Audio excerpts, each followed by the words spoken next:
오늘은 이제 배포 자동화에 대해서 그냥 개념적인 내용들을 준비를 했어요. 그래서 지지난주에 제가 잠깐 이렇게 지속적인 인도, 지속적인 배포 하면서 배포 파이프라인에 대해서 잠깐 얘기했었는데 그 내용들이 오늘 할 거고요. 배포 자동화가 뭔지에 대해서 알 거고 왜 해야 되는지 정도만 다뤘어요. 원래는 이 얘기를 배포 자동화를 알려면 지난주에 하셨다 제가 안 나와서 잘 몰랐는데 AML 하시면서 거기에 이제 CI가 들어있으니까 그 기반이 있고 나서 그 다음 얘기거든요. 어디까지 설명을 해야 되나 사실 좀 고민을 많이 했는데 지난주 자료를 보고 그냥 그 내용을 안 해도 될 것 같아서 일단 시작을 할게요. 하면서 얘기를 할게요. 개념적인 내용을 보면 이게 이제 CI의 이제 배포의 개념을 좀 더한 거예요. CI의 그 배포 개념을 더해서 그 CD라고 하죠. 그 지속적인 배달이나 배포라고 하는 그런 용어로서 많이 써요. 실제로 빌드가 완료가 되고 배포하는 것까지 자동화하는 그런 방법을 얘기를 하는 거예요. 영어 말 그대로. 그림을 보면 이런 이제 CI 도구들을 통해서 빌드까지 성공이 되면 이런 어떤 여기서는 이제 파이썬에서 이런 거 있고 이런 그냥 그림만 보시면 돼요. 그래서 이런 배포까지 자동화를 한다 그런 개념이라고 생각하시면 돼요. 이 그림은 이제 조대엽 이분이 이제 만드셨더라고요. 이미지로 검색을 해봤는데 이 이름 많이 나와서 한글이기도 하고 이 개념을 좀 썼어요. 그래서 기존에 이제 자동 배포하는 게 기존에 이제 수동으로 배포했던 게 계속 문제가 되니까 이제 자동으로 배포를 해서 그런 에러도 줄이고 효율적으로 운영을 하게끔 하기 위해 나온 개념이거든요. 그래서 배포할 서버가 한 대라면 큰 문제가 많이 발생하지 않겠지만 수십 대가 되고 수백 대가 된다면 각각의 다른 환경에서 뭔가 많은 얘기들이 발생을 하겠죠. 문제가 있으니까 이렇게 해야 된다라고 얘기를 하는 거예요. 이제부터 좀 다 영어예요. 일부러 영어 했어요. 주석은 다 한글로 다 나왔거든요. 번역기 돌려가면서 엄청 봤는데 이 공식 사이트는 아니고 이게 최소화하는 거래요. 이 사이클 타임과 기능 개발에 대한 사이클 타임과 그 기능 개발 실제로 적용이 되는 그 시간을 최소화하는 게 이 자동화 디플로이먼트 오토메이션의 그 목표예요, 꼴이에요. 그래서 그 말을 이제 영어로 써 있는 거고 그 영어로 써 있는 겁니다. 이게 목표라고 그냥 생각하시면 돼요. 할 때는 엄청 열심히 준비했는데 막상 영어를 보니까 저도 내용을 헷갈려서 그래서 이 자동화된 배포의 힘이 어떤 거냐면 이 프로덕션 실제 상용 서버죠. 상용 서버에 이렇게 상용 서버는 성장하는 예술 작품이라고 한대요. 그래서 그 예술 작품은 많은 사람들이 알 수 없는 명령들로 다 이루어져 있고 만들어지고 나서 막 수많은 변경 사항들이 이제 발생을 하니까 이렇게 성장한 예술 작품이라고 묘사를 하고 있어요. 그러한 이 성장한 예술 이미 이 복잡해진 이 제품을 가지고 계속 개선을 하고 어떤 것을 새로 적용을 하려고 한다면 이 환경을 모르고서 아무것도 할 수가 없다. 이 환경에 대한 완벽한 이해를 해야 되고 잘못 배포하게 되면 어떤 장애가 더 발생하기 쉽다 이런 얘기를 하고 있거든요. 그래서 이제 우리가 흔히 하는 것은 전체 백업을 하죠. 항상 백업 주기를 가져서 그 백업을 한 걸 가지고 장애가 났을 때를 대비해서 복원을 하는 형태로 가고 있었는데 그런 복원을 하는 형태도 이게 불확실한 성공이 될 수 있기 때문에 굉장히 자원을 많이 소비한다라고 얘기를 하고 있어요. 그래서 이 지속적인 배포는 그런 배포 프로세스의 여러 단계에서 그런 것들을 이제 자동화해서 그런 것들을 이제 방지를 해야 된다. 를 얘기를 하고 있는 겁니다. 그래서 사실 배포 자동화의 얘기를 하기 위해서는 배포 프로세스에 대해서 좀 더 얘기를 해야 되는 거고, 그 배포 프로세스를 또 얘기를 하려면 릴리즈 주기에 대한 얘기를 또 해야 돼요. 근데 뭐 어디까지 얘기해야 될지 사실 좀 고민을 많이 했었는데 이미 하셨을 것 같아서. 아니요. 아니에요? 배포 주기나 이런 거에 대해서. 그 지라나 뭐 컴플러스 뭐 그 얘기가 있어가지고 아무튼 그런 그 배포 파이프라인에 대한 그림을 보면 좀 이해가 될 것 같아요. 그리고 다음 장에 있긴 한데, 그래서 기존에 그럼 수동 배포의 문제점이 뭐였냐? 그래서 수동으로 배포하면 뭐 이렇게 환경에 따른 그런 제약이 있기 때문에 환경에 따른 제약이 있고, 뭐 느리죠. 뭐, 그리고 신뢰할 수도 없고, 그리고 그런 이 수동으로 배포를 하게 되면 그 수동으로 배포할 때마다 어떤 문서들이 또 새로 나오게 되고 갱신이 돼야 되는데 잘 그렇지 않고, 이미 그 종종 여기 뭐 낡았다고 이미 쓸모 없어진 뭐 그렇게 표현을 하거든요. 그리고 이 콜라보레이션을 할 수가 없다. 이 일부 전문가들만 실제로 배포를 하기 때문에 이 문제가 발생할 수 있다 이런 얘기를 하고 있는 거예요. 기존의 그 배포 방식에 대해서는. 그림을 보면 쉽게 좀 이해가 돼요.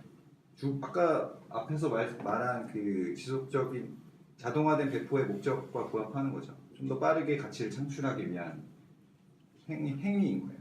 그래서 요 고객이 요구사항을 얘기했을 때 이거를 실제로 우리가 보여줘야 되잖아요.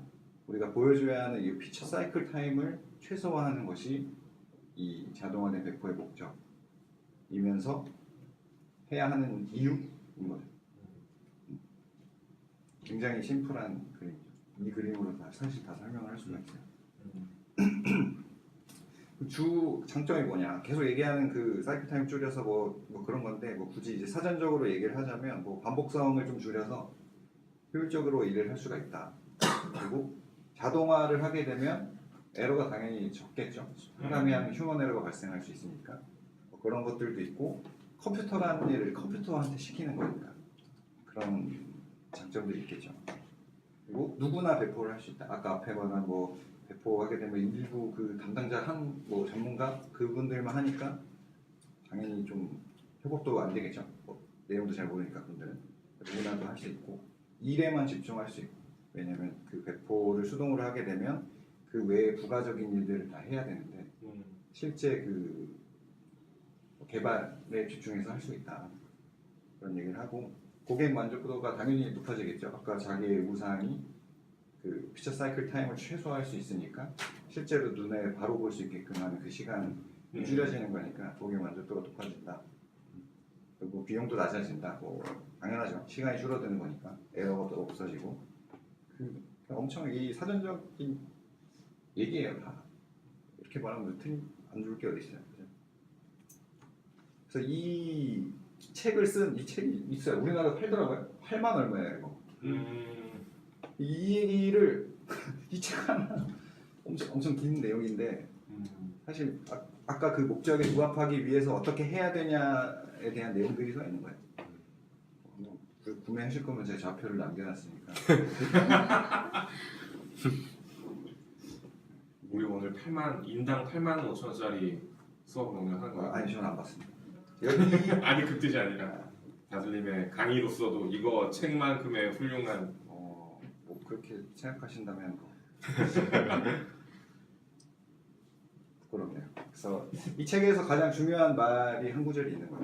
이 책의 저자들이 이렇게 얘기를 해요. 이 CD에 대해서 배포 파이프라인은 이 필수래. 이 자동화된 이 어플리케이션의 빌드나 뭐 디플로이나 테스트까지 이 릴리즈 프로세스 전체를 이제 포함하고 있는 핵심이라고 얘기를 하는 거예요. 그래서 그 CD에 대해서 얘기를 하려고 하면 이 배포 파이프라인에 대해서 알아야 된다고 했잖아요.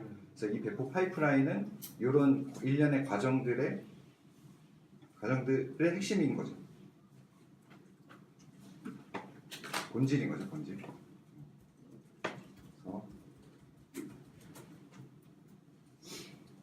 그래서 이 배포 파이프라인의 개념 자체가 그거를 알아야 돼요. 이제 린 매뉴팩처링 맞죠? 린 매뉴팩처링이라고 해서 예전에 도요타의 생산 방식에 대한 뭐 그런 것부터 이제 발생한 얘기가 있어요. 요즘에 막린 스타트업 뭐 이런 얘기 많이 나오잖아요. 그 용어가 이제 그런 방식에서 나온 건데 그 방식이 뭐냐면 그 공장의 자동화된 프로세스 중에 공장이 뭐 생산하는 그 생산 라인에서 어떤 한 곳에서 문제가 발생이 되면 전체가 다 중단이 되고 그거를 빠르게 처리를 통해서 다시 그 가동할 수 있게끔 하는 그런 효율적인 그런 생산 그 방식, 제조 방식을 말하거든요. 그래서 이게 이제 이런 개념이 이제 현재 린이라고 하는 그런 개발 방식 그런 용어를 통해 그런 용어들이 나온 게 이제 여기에 이제 부합한다는 거죠. 그래서 실제로 배포 자동화를 한다는 것도 이 그 린 제조 방식에 따라서 나온 개념이라고 생각하시면 돼요. 그 얘기를 하는 거예요. 그래서 뭐 이 기존의 문제는 뭐 이거를 뭐 생산성을 뭐 아무튼 최소화한다는 거죠. 실수를 최소화해서 다시 재발하지 않게끔 하기 위한 그런 것들을 이제 그 배포 자동화의 그 개념적인 내용들이라고 얘기하는 거예요. 그림을 보면서 보면 좀 더 이해하기 쉽죠. 이게 이제 일반적인 모범적인 그 지속적인 배포 파이프라인에 대해서 그림을 보여주고 있거든요. 그래서 사용자가 커밋을 하죠. 소스 코드를 붙이고 여기까지가 이제 CI겠죠. 여기 이 레파지토리나 이런 데 배포를 하면 그래서 CI가 되면 여기서 이 각각의 단계에서는 이제 어떤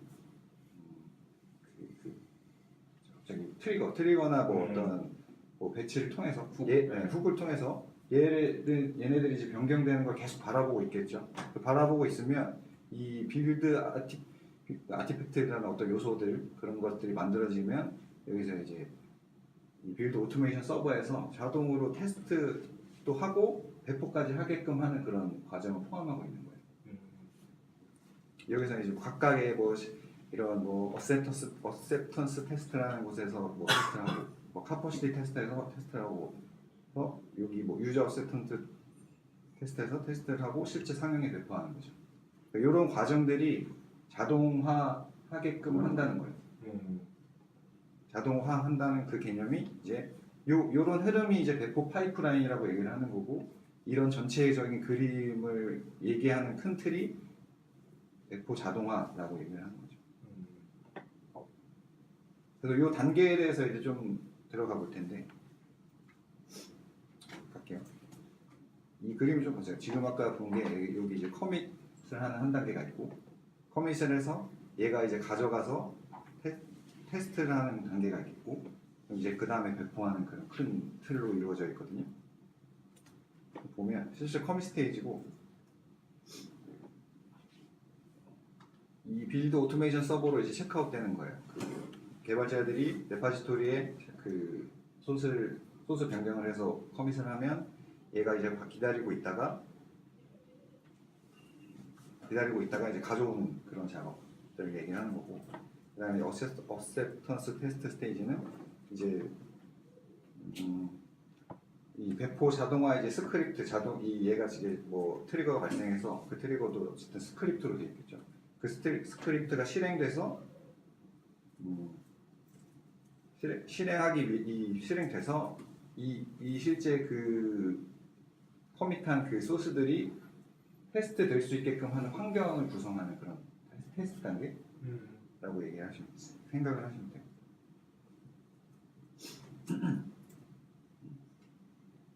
그래서 여기서 이제 환경을 구성해서 실제로 동작하는지를 그렇게 테스트를 하는 거고 그 다음에 드는 게 카퍼시티 테스트라고 해서 우리가 실제 상용 서버에서 설정된 어떤 제한적인 그런 메모리나 성능에 대한 그런 것들이 있을 거 아니에요.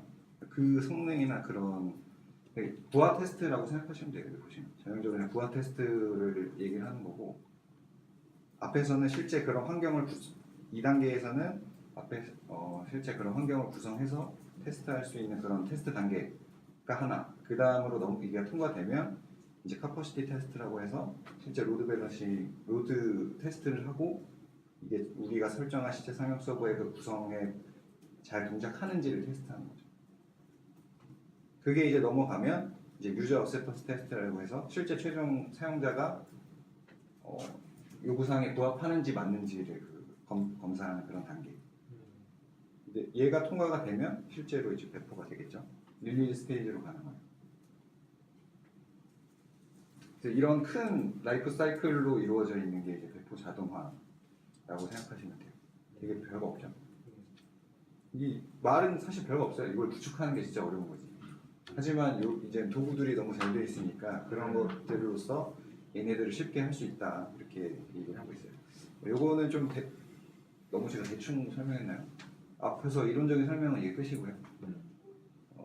요거를 좀 보면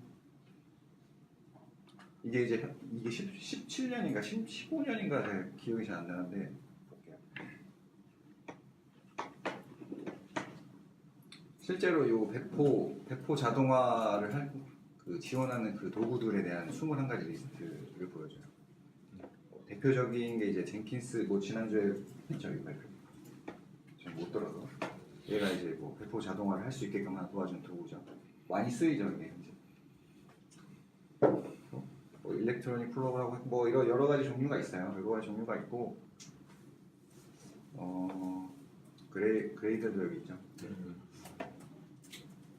오픈 소스로 된 거는 이제 이렇게 4개가 있어요. 4개가 있는데 우리는 오늘 좀 제가 찾아보니까 이 트래비스 CI라는 거를 이용해서 좀 실제로 화면을 보여주는 그런 샘플 사이트가 있더라고요. 그래서 그거를 좀 볼 건데 그게 이제 요 슬라이드 쇼의 2번째 리뷰거든요. 이 한국인 요분이 이렇게 정리를 하신 게 있어요. CED가 뭐고 테스트와 배포 파이프라인.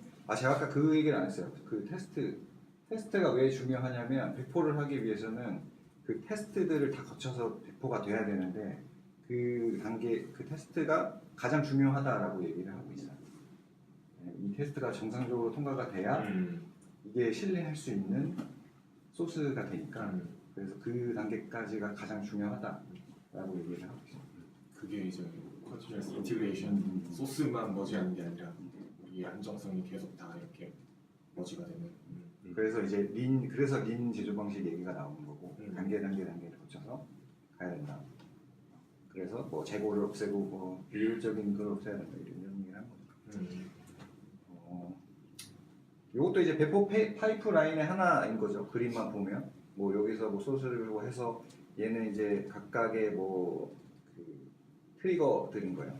여기서 얘가 되면 얘가 기다리고 있다가 어떤 얘만의 스크립트 처리를 하고 그 다음 넘어가서 이런 식으로 하나의 배포 파이프라인을 보여주는 거죠. 이게 컨커스라고 하는 그런 도구인가 봐요. 그래서 이런 시각적으로 보여주는 거고 요런 하면 이게 그건데 그 트래비스 CI 이게 트래비스 CI거든요. 이 밑에서 좀 볼 건데 그 배포 방식에 대해서 또 여러 가지가 있어요. 배포 방식에 따라 좀 다르긴 한데 한 3-4가지 정도가 있는데 이 그림을 보고 하나 얘기하자면 얘는 이제 여기서 배포가 되면 실제 얘는 상용 서버인 거고 이 상용 서버 하나고 얘는 변경된 서버. 그러니까 상용 서버에 즉시 반영하는 게 아니라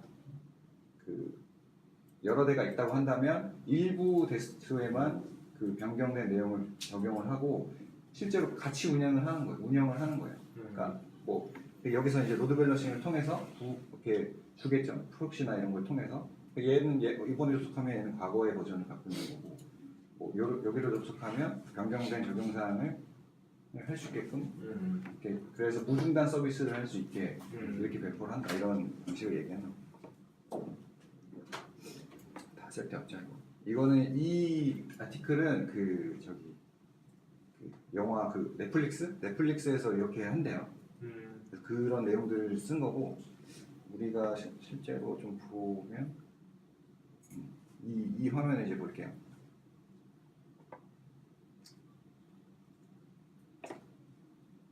똑같죠? 아까 그 그림하고 똑같죠?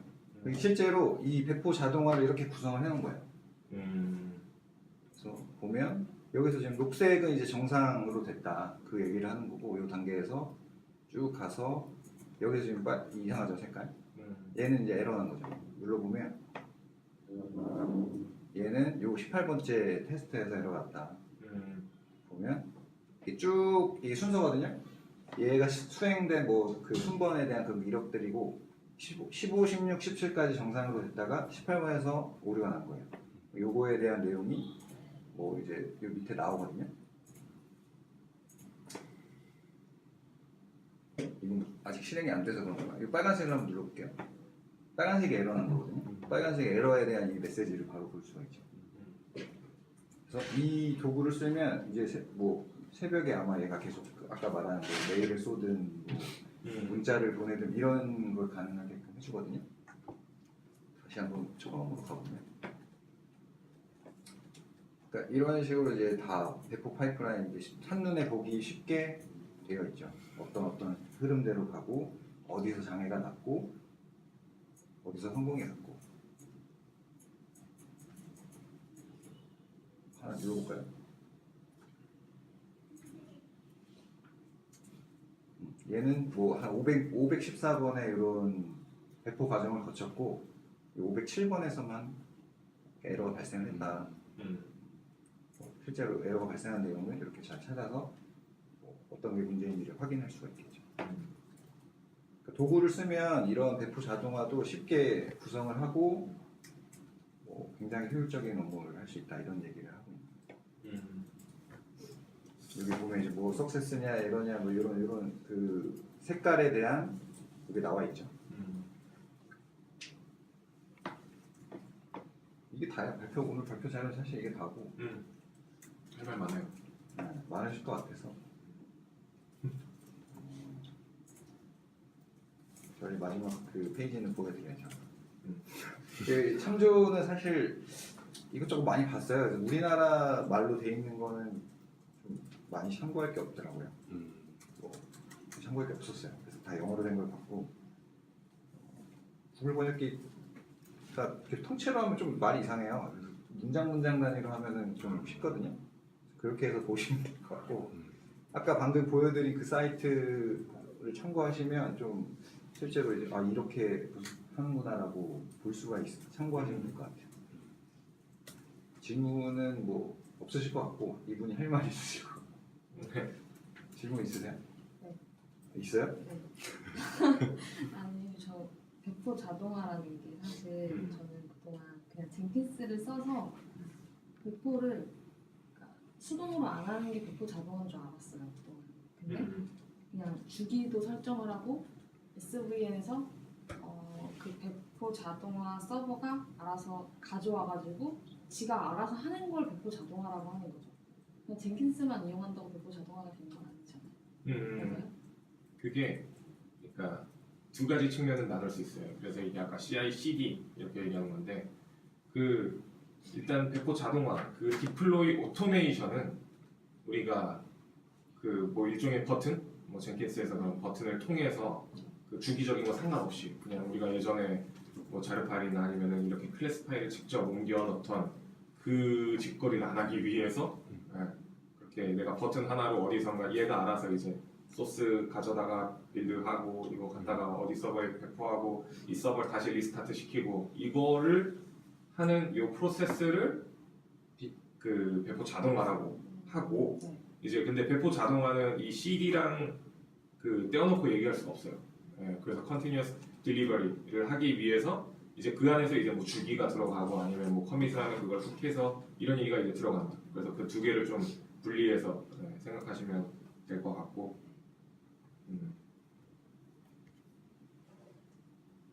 제가 할 말하면 되나요? 우리가 이제 여기서 하고 있는 그 일련의 과정들, 이 ALM CI부터 해서 이쪽 뭐 테스트도 그렇고 이런 그 continuous delivery까지 해서 모두 다 이렇게 연관성 있어요. 좀 느껴지시나요? 얘가 이거를 보장하면 뭐 테스팅을 보장하면 아까 얘기한 것처럼 이제 CD를 우리가 이제 할 수 있고 뭐 이런 식으로 조금씩 다 연관고리가 있어요. 그래서 제가 이번 챕터를 잡으면서 되게 어디까지 할까에 대해서 좀 많이 고민했거든요. 사실 배포를 얘기하면 우리가 버저닝을 빼놓고 얘기할 수 없어요.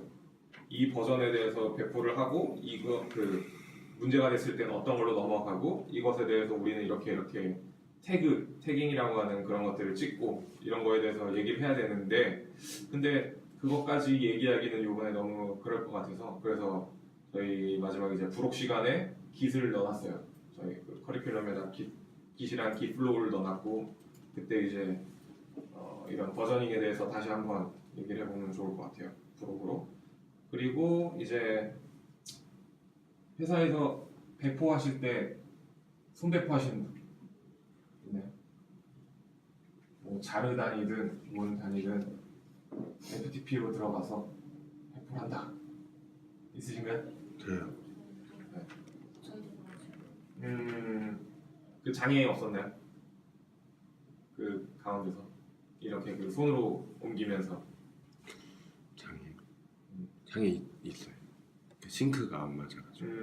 파일 단위로 해요? 아니면 이렇게 패키징 단위로 해요? 저희 파일 단위로 했었는데 저번 주에부터 이제 그 폴더 단위로 그 패키징이라고 하네요. 네. 전체. 뭐 패키징이 진짜 뭐 와르나 이런 걸로 압축이 돼 있을 수도 있고 아니면 전체 루트 폴더 그냥 네, 루트 폴더 폴더. 전체다 그냥. 클래스 단위로 복사를 했었는데 그때 문제가 됐던 건가요? 바꾸게 된 이유가 뭐예요? 고객님 새로 만드는 건데 이번에는 잘 해보자고 해서 그렇게 한 거예요. 원래는 파일 하나에 라인 단위로 바꾸고 막 그랬었거든요. 그렇게 하다가 새로 릴리즈한 게 있는데 그거는 이제 통째로 해보자 해서. 그러면 어떻게 하고 계세요? 저희도 클래스 하나씩 집어 옮기면서 내부적으로 쓰는 건 그렇게 쓰고 좀 고객 사인 할 때도 거의 클래스 하나씩 이렇게 들고 와서 수정해서 보내주기 때문에 계속 그런 식으로 하고 있어요. 저도 이제 첫 번째 회사에서 첫 번째로 맡았던 자리 그랬어요. 그렇게 진행을 했고, 근데 거기는 그 손으로 배포하는 것마저 좀 나름 자동화가 돼 있었어요. 그거는 좀 그 시스템이 좀 있다 말씀드릴게요. 여튼 그러면은 이제 어떠한 버튼을 자동화된 그런 툴을 통해서 버튼을 통해서 배포한다.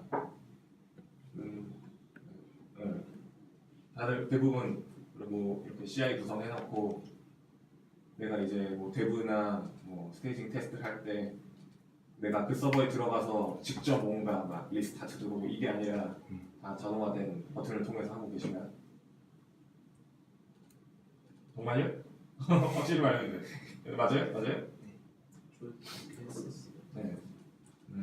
이게 이제 두 번째 레벨로 볼 수 있을 것 같고 이제 세 번째 레벨은 이제 여기서 우리가 CI가 꿈꿨던 우리가 커밋하면 자동으로 훅 해가지고 테스트하고 데브 오케이 되면 리포트 날려주고 자동으로 뭐 리얼은 아니죠. 자동으로 데브나 스테이징에다가 올려주는 데까지 가면 이제 최고일 것 같아요. 그리고 그 이렇게 세 개로 나눠볼 수 있고 우리가 이 두 가지를 좀 나눠서 이제 배포에 대해서 얘기해봐야 될 것 같은데 언어적인 측면 일단 컴파일 언어랑 스크립트 언어가 있으면 PHP 개발해주시면 아니면 노드나 이런 스크립트 언어는 기본적으로 그 파일 하나만 바꿔도 전혀 문제가 되잖아요. 그렇기 때문에 진짜 클래스 배포하는 것처럼 그 내 소스 코드 하나만 그냥 갖다 바꿔요. 그러면서 그 어떻게 보면 그게 컴파일러는 되게 쉽죠. JSP도 그냥 갖다가 그냥 바꿀 수 있잖아요. 그러면 자동으로 컴파일 되는데 그 반면에 컴파일러는 이미 그 시그니처라든가 이런 게 서로 간에 타이트하게 되게 많이 돼 있어서 다 같이 컴파일하고 올려야 되는 그런 것들이 좀 있죠. 그래서 그 언어적인 측면을 일단 한번 볼 수 있을 것 같고 여튼 이렇든 저렇든 손배포는 안 좋은 건데 저는 첫 번째 회사에서는 손배포를 했어요. 그러니까 손배포라는 게 FTP로 들어가서 클래스 단위로 배포를 하는 게 아니라 그 안에서의 약간 그 불신 사회라고 해야 되나? 하여튼 뭐 그런 것 때문에 이렇게 그 시스템이 만들어졌는지 모르겠는데 내가 오늘 수정한 게 있으면 그 시스템 무슨 어디에서 만든 툴이었는데 하여튼 거기서 내가 만든 클래스들을 마킹을 해요.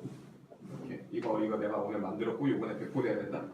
이렇게 마킹을 하면은 시스템이 자동으로 그 클래스만 복사를 해서 실제 배포를 해요. 네. 어떻게 보면은 손배포를 자동화해 놓은 거예요. 거기에 나름 승인 시스템이 있고 내가 이거 하면 뭐 파트장이 승인을 해야 이제 그 클래스들만 복사가 돼요. 여튼 통으로 옵션이에요. 이름 혹시 기억이 안 나요? 소리. 기억 안 나요. 잠깐 여기서 얘기하지 마요. 회사에서 만든 건 아니죠. 아니에요. 그 무슨 상용 툴이었어요. 이게 되게 신박했거든요. 그래서 이거 손배포조차도 오토메이션 해놓은 약간 그런 느낌이라서 일단 그랬고 두 번째 프로젝트에선 진짜 손배포였어요. 손배포였는데 한번 문제가 자바 같은 경우는 이너 클래스를 만들면 이제 클래스명에 그러니까 우리 그 자바 파일처럼 뭐 a.클래스 이렇게 생기잖아요. 근데 이제 이너 클래스를 a 밑에 b를 만들면 a 이거 달러 b 이런 식으로 생기거든요. 뭐 b1, b2 뭐 이런 식으로 생기는데 이너 클래스에 뭔가가 수정돼가지고 이렇게 이너 클래스 그 파일만 바꿨어요. 뭐 a 이거 달러 b 이 파일만 바꿨는데 얘가 올라가 에러가 나는 거예요. 그래가지고 뭐야 하고 봤더니 다른 사람이 a를 바꿨어요. 시그니처 a부터 시그니처가 다 바뀐 거예요. 그래가지고 이건 다 통으로 다 바꿔야 되는 케이스였죠. 그래서 아무튼 그런 에러들이 진짜 비일비재하게 발생해요. 손배포하면. 그래서 가급적 손배포 하시면 꼭 배워가서 이런 걸로 넘어가자. 하다못해 버튼 하나라는 그 스텝 2 그것만 해도 굉장히 안전하거든요. 그걸로 넘어가자라고 한번 제안해 보시면 진짜 팍팍 승진할 수 있어요. 회사의 핵심 인재가 되는 게 중요합니다. 여튼 그렇고 이제 이 배포 자동화는 그래서 우리 저 CI 툴을 써서 이제 아까 말했던 그런 스텝 2나 스텝 3로 이제 구성해 놓는 것이 굉장히 중요하고 그 안에서 이제 부가적으로 할 수 있는 것들이 되게 많아요. 특히 리포트 기능이죠. 그래서 사용자가 많아지면 진짜 이 시스템이 얼마나 안전한지 물론 컴파일은 잘 돼서 돌아가겠지만 이 안에서 뭐 테스트 코드나 아니면은 코드 컨벤션 이런 것도 다 봐줄 수도 있고 그러니까 그런 것들 시스템을 구축해 놓는 것이 되게 중요하다. 가 요번 그 챕터의 핵심입니다. 그리고 이제 또 얘기해야 되는 게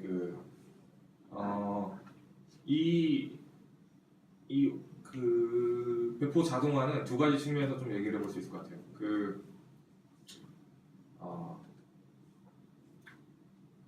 이거 방금 말한 이 배포 자동화 말 그대로 손배포를 안 하는 그런 거 플러스 이제 두 번째로 스케일 아웃에 대한 대응인데 무중단 서비스 하시는 분 있나요?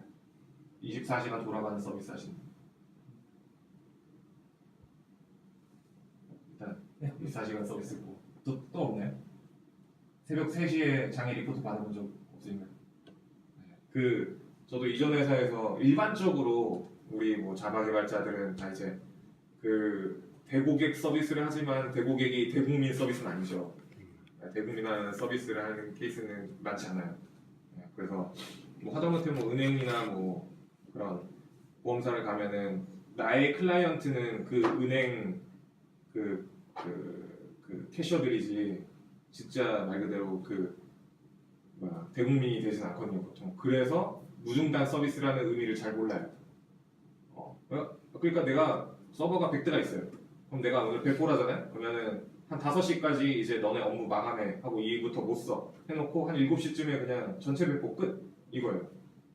근데 무중단 서비스를 하려면 내가 100대가 있으면 50대 먼저 배포해놓고 나머지 50대 배포하고 이런 식으로 해서 24시간 1초라도 빠짐없이 서비스를 제공해야 돼요.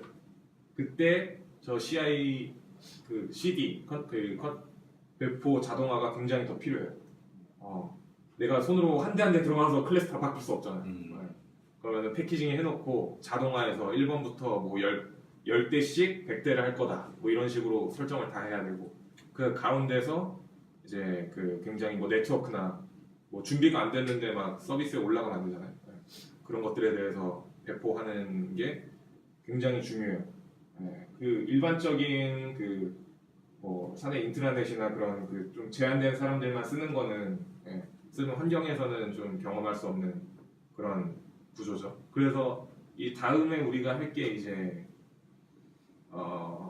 이제 도커 배포 툴, 쉽독이나 뭐 요즘에 한창 뜨고 있는 쿠버네티스 이런 거 이제 들어갈 텐데 이 뒤부터는 좀 그 진짜 말 그대로 배포에 대한 얘기예요. 어떻게 하면 배포를 더 심플하게 예전에는 그 뭐 자르 파일이나 아니면 내가 만든 와르 파일 패키징 딱 패키징 파일을 그 실행 환경에 복사해서 업을 하잖아요.